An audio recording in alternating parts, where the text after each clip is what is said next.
Hi, welcome back to my channel. This is a video on menopause today. I thought I would give a few of my best practices and tips and share them with you about how to look after yourself in menopause and other observations as well. So over the last 3 or 4 years, there has been a lot of talk about menopause, a lot of talk, and there still is a lot of talk. And it's great that there's so much talk, but I'm still not seeing, as a nearly 53-year-old woman, I'm still not really seeing anything that's considered to be a strategic document or any of the big companies coming out and going, this is what we're doing, this is what we have in place. I'm not really hearing anything from major decision makers about what they're going to do to make sure that women's health is actually a consideration within the NHS or any, our GP practices and the way that women are helped there. Here's an observation for you. So this is May 2022. I was supposed to get interviewed on radio on Friday past about the HRT shortages in the UK. Now, the reason that there are HRT shortages in the UK is because there's been so much positive discussion around it, about HRT, that a lot more women are seeking out the topical applications. So either like the Estradot or these gels that have got estrogen in them. So there's been so much talk, positive talk around that there is a supply and demand issue. But it's like, for me, where's the surprise? Why do we have this supply and demand issue when 50% of the nation are menopausal or will experience menopause? It's like, where's the surprise? So anyway, as I said, I was supposed to get interviewed. I didn't. The section about menopause and the HRT shortage got knocked out because of two other breaking stories. So yeah, that kind of shows you where women's health is at. Two breaking stories about what guys had done. The women's health section just gets punted to the side. And that's just what's happening. That's just what's happening, full stop, isn't it? It's like, we're talking about this, we're talking about this. Oh, shiny toy over here, complete distraction. Anyway, this isn't a video about damning the media or anything like that. I'm trying to approach it from a more positive point of view, but it's an interesting observation, isn't it? So anyway, anybody that is approaching perimenopause and experiencing baffling symptoms, know about the perimenopause for a start, because I didn't know about perimenopause until I hit menopause when I was 48. So when I was 48 and it was starting to play the lottery with my period, 46 days, 28 days, 14 days, didn't know what was happening. It was only then that I realised I was menopausal. And it was only then that, going back, I realised that my crippling anxiety, constant stream of urinary tract infections for no apparent reason whatsoever, bladder issues, overactive bladder, which drove me mental, and I've really got to manage that. That's another story though. That's another video about bladder physiotherapy. It's a thing. Start doing your Kegels. I'll just say that now. Anyway, all these baffling symptoms. So I went to my doctor when I was 43. I was crippled with anxiety, couldn't stop crying, sweating, bloating. I was put on antidepressants. I should have been put on maybe a very small microdose of HRT, looking back, if that had happened, because what happens when estrogen drops, it affects collagen, which then affects your bladder lining, which affects your ureters that come down from your kidneys, which affects your vagina as well if it dries up, and sex can be quite painful. All these things might have been avoided if somebody had put two and two together, including me, if I'd known. When you know better, you do better. I know now, and that's why I'm doing this video, so that you can know better too if you're 40-ish, and if you're not going through any kind of surgical menopause, because mine isn't surgical, although I realise that a lot of women, that's their experience of it. But yeah, when you know better, you do better. I just want women to know better. That's it. But here's the thing. When I was 43 and the perimenopause, as I just said, sort of like kicked off, let's put another slant on that. If I had gone to them with any kind of thyroid issue, I would be put on thyroxine for the rest of my life. And thyroxine is a hormone. Why is it that when my estrogen levels plummet and go through the floor, I wasn't offered any kind of, well, here's a little top up for you. Let's see how you get on with it. Now, here's the thing with HRT, right? Any kind of hormone replacement therapy. It's not for everyone. It's not a magic solution. If you're miserable or you're really unhappy or you do have anxiety, it's not going to be the magic, oh, I'm going to take this and it's all going to feel better. There is work to do yourself. So that story aside, let's come to the first point, and that is reducing external stress in your life.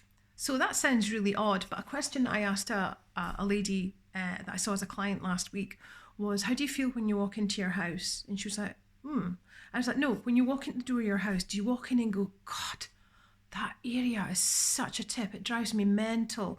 That's the kind of external stress I'm talking about. Now, I'm not for 1 minute suggesting that it's always down to the woman to sort that kind of stuff out. I'm obviously recording this and speaking to you from a position of I live on my own. I tidy up all my own stuff. I'm not tidying up after other people. If you are in a situation where you feel like you're tidying up after other people, maybe a house meeting is in order, or a discussion about who's leaving the mess, possibly. But for me, it was like just walking in the door and going, oh God, I've got so many shoes and boots at the front door. It's a bloody mess. Now I've got a shoe rack. It's little things like that. It's going into under your kitchen sink and it being like cleaning chemicals everywhere instead of them being all zoned. Hands up if you've been watching far too much of the Home Edit. Little things like that. But also external stress can also mean making sure that I'm recording this in my bedroom. I have nothing in here on charge. I put my phone in the living room to charge so that when I turn the lights out, it doesn't look like the Starship Enterprise. I also don't have a TV in my bedroom either because I watch TV in my living room. I'm not going to come to bed to watch TV. I'm going to come to bed to read a book or chill out or massage my own feet and sprinkle lavender everywhere and do all sorts of loveliness like that and really make my bedroom a bit of an oasis of calm.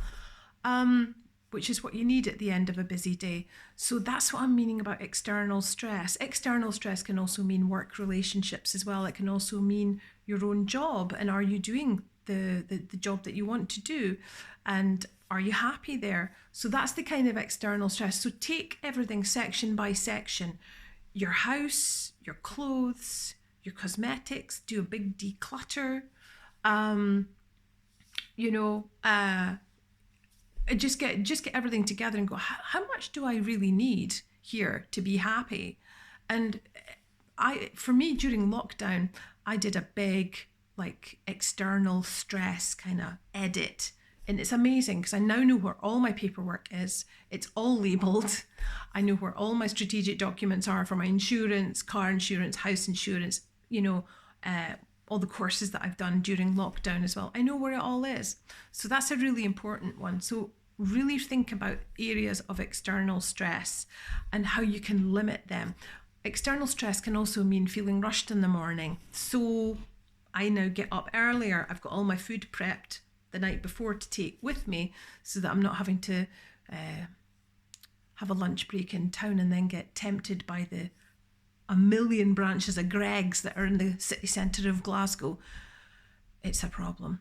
Yeah, me and fudge donuts. Yeah, anyway, I'll talk about diet and nutrition and how I look after myself another time. So yeah, step number 1, definitely reduce external stress in your life to make your symptoms more manageable.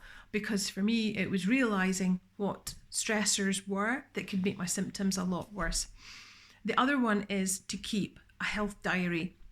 So there's loads of apps that you can get, but I like a notepad. Write down how you're feeling, write down what you did that day, how you slept the night before, what you ate, if there was anything that you ate that made your symptoms completely kick off. So have all that mapped down and how you're feeling, if you're still getting a period, because when you're perimenopausal, you're still getting your period. Menopause is when you haven't had a period for over 12 months. So, write everything down. How heavy are they? How painful are they? How do you feel in the run up to it? What's your mood like? Do you feel more anxious? Do you feel really ragey? Do you feel like you're going to blow a gasket? All these things are important. And why is it important to write it down? It's important to write it down so that when you go to your GP and they've only got 10 minutes with you, that you can go, right, well, this is what's going on, and you've got all the dates and you've got it all written down. So there we go. That's it. Very, very simple.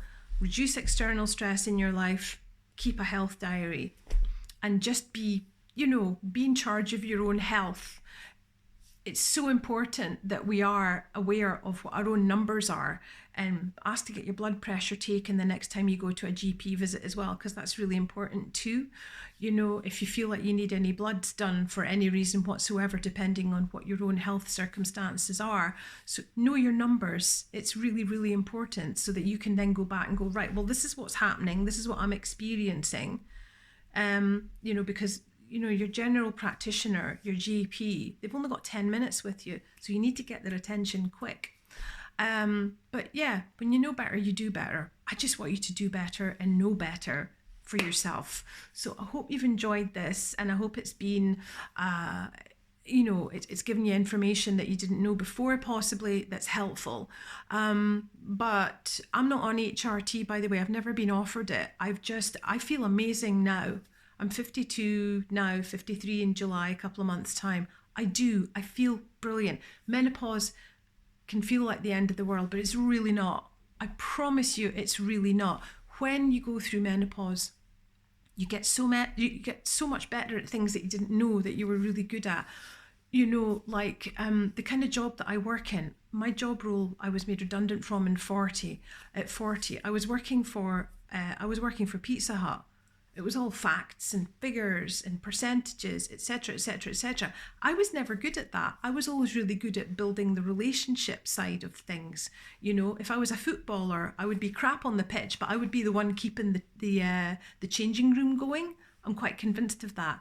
And it's funny because I'm now a full-time massage therapist, and that's exactly what I'm great at. I'm great at nurturing people. I'm great at encouraging people. I'm great at problem solving issues, or that are within my boundaries, obviously, physical issues, stress issues, how to help people feel better about themselves. So it's knowing what you're good at too, and knowing that you're in the right role, and that your experience, your menopause wisdom, you could say, is being used to the best ability, because I think that women, I was reminded of this. I was at a party at the weekend, and I met a lovely, lovely person who used to work for Anita Roddick. And Anita Roddick, he was telling me, because that was his boss, used to talk about, and this is going back 30, 40 years ago here, she used to talk about a woman's way of thinking, and how women are really good at conflict resolution and sorting out teams and getting people to come together. So just getting about it. All these things that you think you're not capable of, go on, I dare you. I'm so sorry if you're reading this and you're in a really, really bad place of anxiety. If I can help at all, I'll put my email address at the bottom of this video. It feels awful at the time. It really, really does. I felt so unfeminine. I didn't know how to dress. I couldn't stop crying. And I lost a few friends along the way because of it, because they didn't understand what was happening to me. Thank goodness I've got the friends that I do have now who stuck by me through that. And I'm very, very grateful. But redundancy and menopause are definitely going to sort the wheat out from the chaff, the people in your life. And that's a good thing. That is a really, really good thing. So if you've got any feedback for me, if there's anything I can help you with, if you want me to talk about my hair, a lot of people like to talk about how I grew my hair out, because I used to pretend to be a brunette. Well, I was brunette for a while, but then I just got sick of looking like a skunk every 4 months when the big white stripes came in. So 4 years I had a menopausal meltdown properly and stopped dyeing my hair, and looked like a troll for about 6 months after I got it bleached. But I'm quite pleased. That was a while ago. I'm quite pleased with the way it's come in now. If you want me to do a video about that, do put questions in the bottom that you'd like answered, and I am very, very happy to help you with that. Anyway, I hope you've enjoyed this, and Be well.